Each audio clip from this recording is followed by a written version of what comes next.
rounds. Kill the enemies. This term, Call of Duty Killer, you've heard it. I know I have. The very first time I heard it was way back, Battlefield 3 days. Everybody was talking about how the graphics were better, the gameplay was gonna be better, it's more realistic, and so on. Then we also heard it with Titanfall 2, the finals, XDefiant. These are more recent examples. I'm sure there's a lot more in between. But the finals, for example, this is a game that has no business being called a Call of Duty Killer. This game plays nothing like it.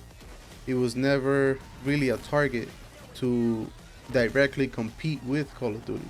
It's its own game. It has its own audience, and it just plays so much different. Nobody from Call of Duty is looking for that type of gameplay. At least the hardcore Call of Duty players are not looking for that experience. I'm sure there's people that are, getting tired of the same formula, that found a breath of fresh air with a title like the finals. And I believe, honestly, that it should be even more successful than it has been. Because honestly, not a lot of people are really talking much about it. But I digress. That's not the point of this video. We're here to talk about XDefiant. This title alone, quote unquote, CoD Killer, in my opinion, brings some of the undeserved hate that XDefiant's been getting, at least in social media. The general consensus around this game is this will never be better than Call of Duty and whatnot. But let's get into my opinions real quick. This game was never a high budget title for Ubisoft. Not like something like the Assassin's Creed games, right? This obviously don't have the budget that a Call of Duty game will get. And it also doesn't have the 15 plus years of experience in the space like Call of Duty has. Doesn't have all the feedback, all the data they need to make a game that was this well made since the alpha stage. During the alphas and beta stage of this game, you would hop on and play and you would see that the gameplay is solid. The bones of the game, they're there to make a great title.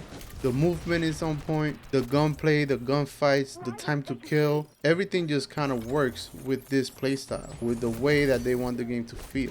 And it's not a perfect title. It has had its issues. It's had many issues, in fact. But the difference is the developers are actually listening to the community and addressing these issues. Like faction balancing, gun balancing, adding new content here or there. Like for example, with the weapon balancing, one of the first ones I remember was an issue was that snipers weren't getting flinched when you shot at them, which in turn let them take their time to take a shot and make sure they connect. And you're left wondering like, what happened?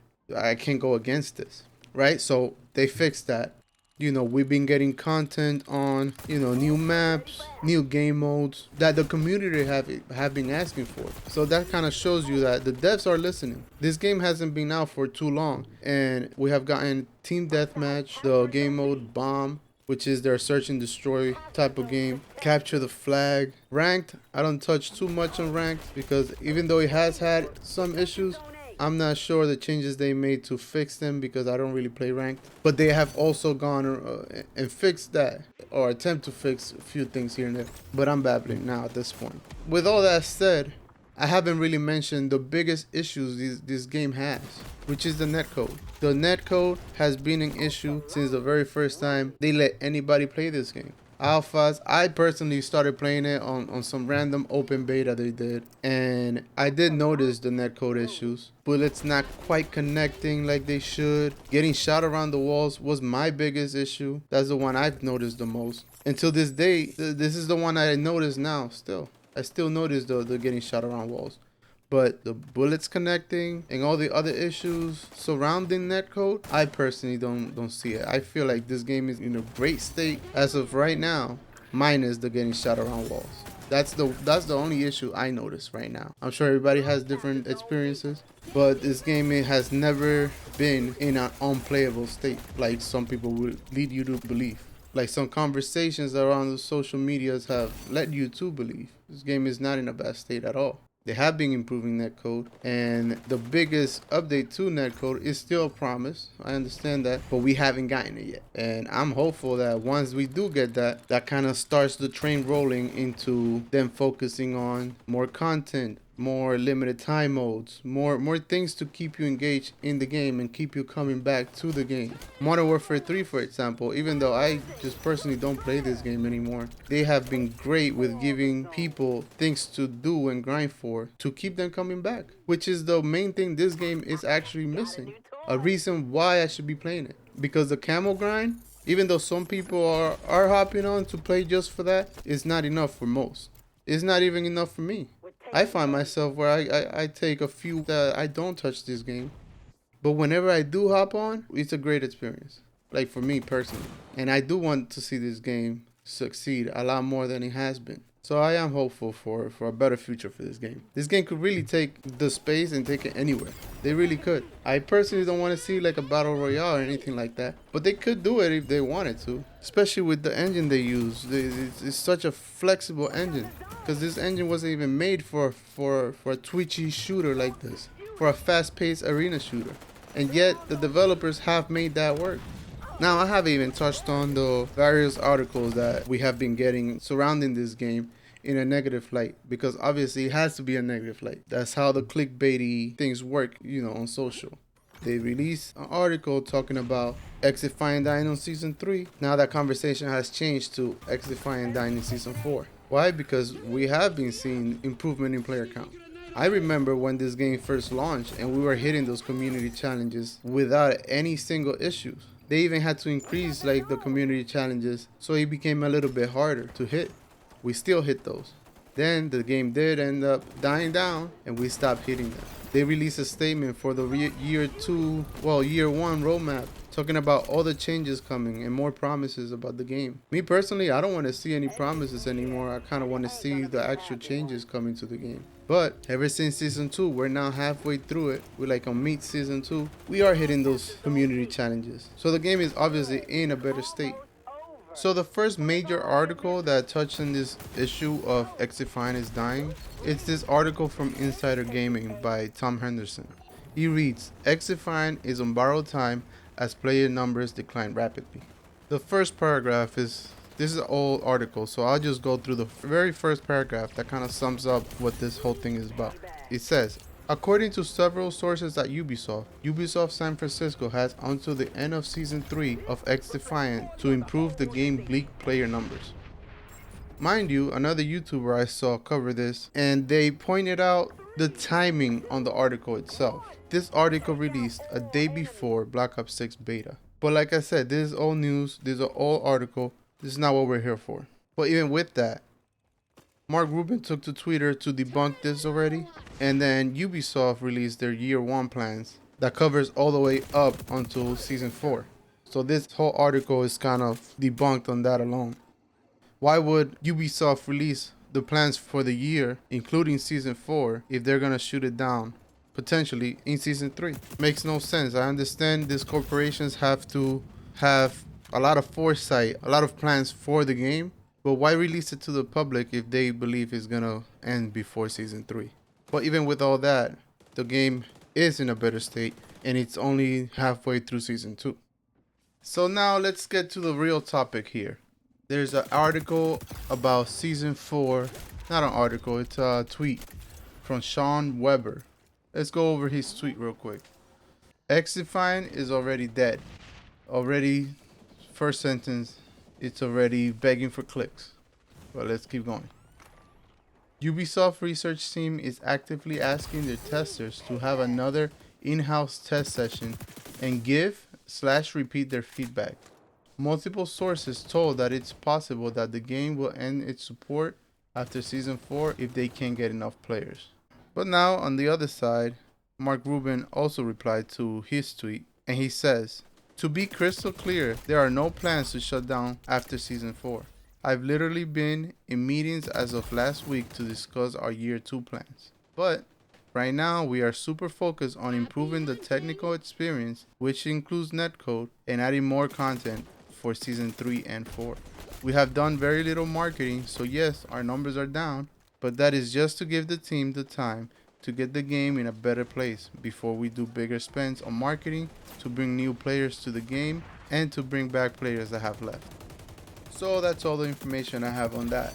Once again, the lead developer for the game has to take to Twitter to debunk all these rumors around the game. So now with the conversation often shifting to XDefiant dying now by season 4. So are we gonna keep this whole thing going?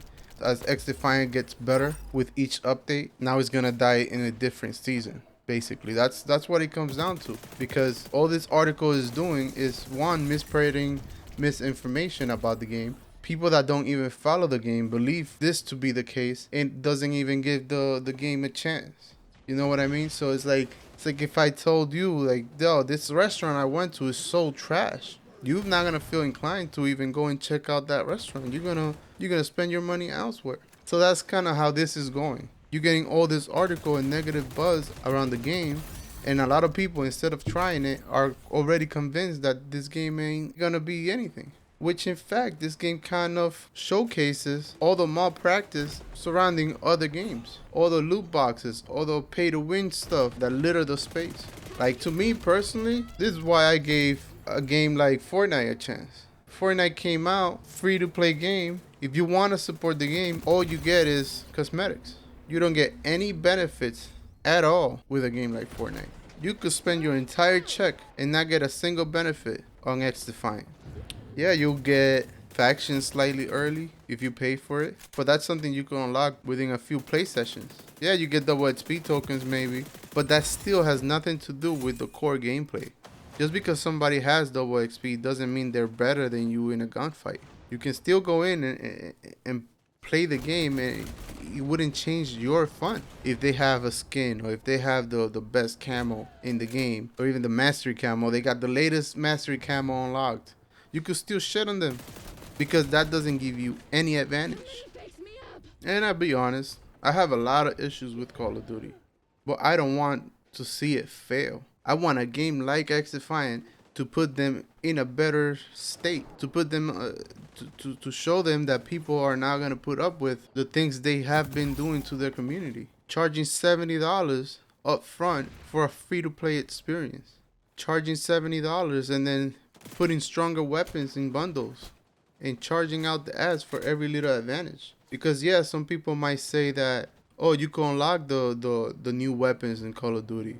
But listen, honestly, by the time you unlock some of these weapons, they've already been nerfed to the ground, because they always release super strong in the beginning and then they get nerfed to the ground and sometimes become one of the worst weapons to use. So by the time if you don't have it day one, you're missing out in a game like Call of Duty. In XDefiant, you honestly could choose any weapon and not feel like you're just gonna lose based on that. You could take any gun in XDefiant and put in work, no matter what other gun you're going against, because it's actually balanced. They actually have been doing a good job on balancing the weapons and even the factions. It's not all gonna get done day one. There's a lot of variables for all this stuff, but they are listening and they are changing things that we have been complaining about. And that's the difference, really. This is what sets this game apart for me. And it's obviously a plus that the game is actually fun. There's few games that I play that I have fun on my own, like online games.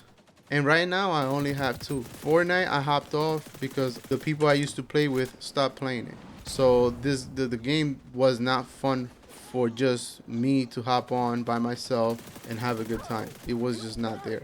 XDefiant and something like Rocket League, that's something that I could hop on by myself, play against players online, and still have a good time. Just random players. Even Call of Duty is another one. It's almost impossible to hop in a Call of Duty match by yourself and have fun. Whether that's regular multiplayer, or Resurgence, or Warzone. You go into a regular multiplayer match by yourself, one, you're getting matched with a bunch of sweat lords. And two, most of your team is in a corner shooting a grenade launcher or a throwing knife, trying to grind out their camo, their challenges. Nobody's going for objective, especially if you play by yourself. I'm sure if you play with a team, then, you know, your experience is a lot different. But playing by yourself, a game like Call of Duty, to me, impossible.